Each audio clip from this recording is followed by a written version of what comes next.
Au nom du Père, du Fils et du Saint-Esprit, Amen. Nous sommes aujourd'hui le lundi 12 juillet. Évangile de Jésus-Christ selon saint Matthieu. En ce temps-là, Jésus disait à ses apôtres, « Ne pensez pas que je sois venu apporter la paix sur la terre. Je ne suis pas venu apporter la paix, mais le glaive. Oui, je suis venu séparer l'homme de son père, la fille de sa mère, la belle-fille de sa belle-mère. On aura pour ennemi les gens de sa propre maison. Celui qui aime son père ou sa mère plus que moi n'est pas digne de moi. Celui qui aime son fils ou sa fille plus que moi n'est pas digne de moi. Celui qui ne prend pas sa croix et ne me suit pas n'est pas digne de moi. Qui a trouvé sa vie la perdra. Qui a perdu sa vie à cause de moi la trouvera. Qui vous accueille m'accueille, et qui m'accueille accueille celui qui m'a envoyé. Qui accueille un prophète en sa qualité de prophète recevra une récompense de prophète. Qui accueille un homme juste en sa qualité de juste recevra une récompense de juste. Et celui qui donnera à boire même un simple verre d'eau fraîche à l'un de ses petits en sa qualité de disciple, amen, je vous le dis, non, il ne perdra pas sa récompense. Lorsque Jésus eut terminé les instructions qu'il donnait à ses 12 disciples, il partit de là pour enseigner et proclamer la parole dans les villes du pays. Acclamons la parole de Dieu. Louange à toi, Seigneur Jésus. Chers frères et sœurs en Christ, aujourd'hui, Jésus nous dit une parole qui choque nos consciences et choque nos cœurs. Jésus, que nous, chrétiens, nous comprenons, nous reconnaissons comme le prince de la paix, en référence à ce que le prophète Isaïe dit dans son livre au chapitre 9, verset 5. C'est ce même Jésus qui nous dit aujourd'hui qu'il n'est pas venu apporter la paix, mais plutôt la division, la séparation et le glaive. On peut ne pas bien comprendre ces paroles.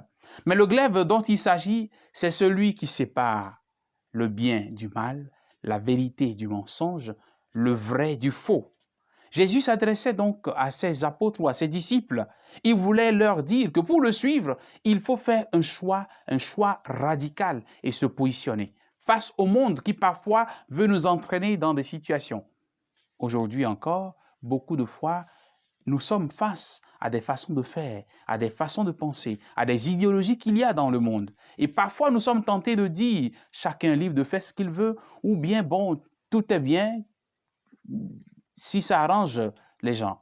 Nous n'avons pas toujours la force nécessaire pour nous positionner parce que nous avons peur de la réaction des autres, parce qu'on va nous stigmatiser, parce qu'on va nous mettre de côté. Jésus nous dit aujourd'hui que nous devons savoir nous positionner face à tout cela. Nous devons savoir nous positionner comme chrétiens.